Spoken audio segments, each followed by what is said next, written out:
We are back with a Fox News alert. This is a live look in Kabul, where Defense Secretary Mark Esper just arrived for a ceremony with the Afghan government ahead of today's historic peace deal between the U.S.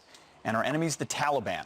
And a live look at Qatar as well, in this shot, where the deal will actually be signed. That is Secretary of State Mike Pompeo live in Qatar and here to witness the historic moment. If we get more developments, we'll go live to them. In the meantime, what does this deal mean for our troops in Afghanistan and for the future of America's longest war? GOP Congressman and former Green Beret commander Michael Waltz sits on the House Armed Services Committee. He joins us now to discuss. Congressman, thank you so much for being here. Thanks, Pete. I mean, it's surreal almost to consider what we've been through in Afghanistan, to watch these pictures, a signing of a peace deal with our avowed enemy. Is this the right move? Will it work?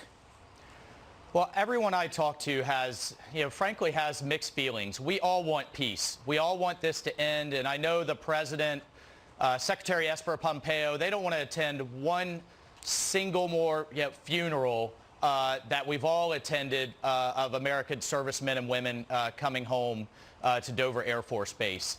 Here's my worry with this deal as it's unfolding. And I was just reading the joint declaration from the Taliban, the United States, and the Afghan government. I worry it has a timeline in there, 14 months for the full withdrawal of all U.S. forces. And I worry, number one, that sends the signals to the various ethnic groups who right now, the ethnic tensions in Kabul are simmering just beneath the surface. And if the government starts fracturing because they believe this is the beginning of the end of the U.S. involvement, and then the army starts fracturing as well, the Afghan army, we could find ourselves in a much worse place. The status quo is not great at all, but this could get worse. It could get much worse. And so there's just a lot of risk here. The other piece, Pete, that I'm not seeing is what do we do about Pakistan? You have ISIS, you have Al-Qaeda, and you have other international terrorist groups that are using Pakistan as a hub. The bottom line is, if let's say the Taliban agree to everything, they enter into a peace process, they enter into the government, I don't see how they have the military capability to do what we have struggled to do, the coalition and a 300,000-man Afghan army have struggled to do, to keep our foot on the neck of Al-Qaeda and ISIS in the long term. And so it's that military capability. So at the end of the day, we're going to have some type of presence there to keep on offense against terrorism. Well, Colonel, it's such great points. You mentioned the timeline. Timelines are always fraught with risk for precisely what you just mentioned. The enemy understands the dynamic of someone leaving for certain. Now, the administration is pushing back, saying we'll still have counter-terror operations, and the Taliban is not allowed to associate with Al-Qaeda and ISIS. What faith should we have that the Taliban won't do that, or, as you said, are capable of totally crushing the presence of people who still would want to strike us? So, well, first of all, I don't trust the Taliban as far as I could throw them. And I'm confident that the administration has its eyes wide open. They know that as well. There may be elements of the Taliban that want peace.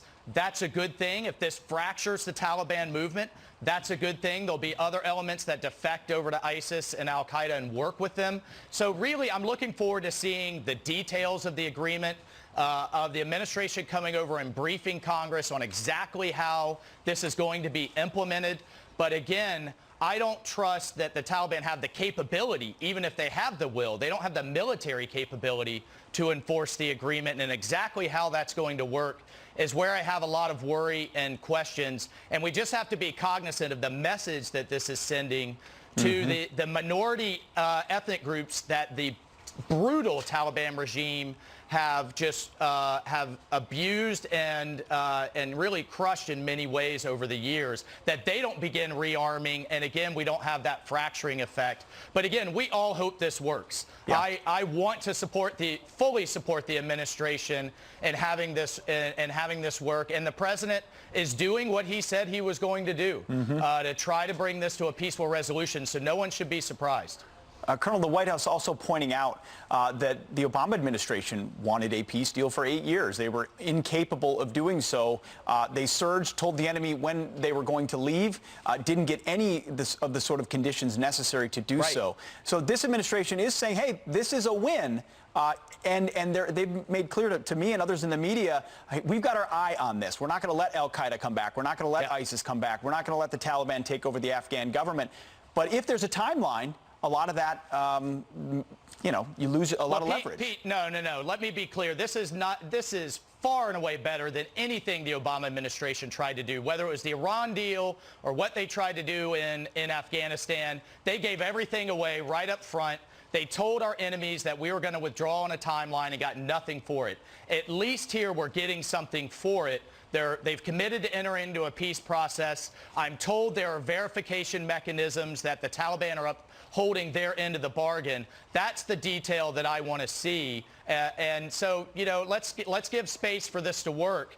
But we have to, the president and the administration can't become so wedded to this. I know the president's willing to walk away from a bad deal. And if the Taliban aren't keeping their end of the bargain, then we have to walk away and start smacking them hard to get them back to the negotiating table. But how Pakistan enters into this, there's a mention of it. That part is unclear to me as well. So let's see what the details are going forward. But to your point, the reason this is happening in the first place is because Americans were frustrated by the fact that 20 years after 9/11, we're still there in what many feel like had become a nation-building exercise in a place not capable of moving forward the way a lot of us would like to see the society move forward. So ultimately, a military end to the conflict and passing it over to the Afghan government, who we've been training now for almost 2 decades, is a prudent thing to do while keeping an eye on defending our own security and the rise of terrorism there.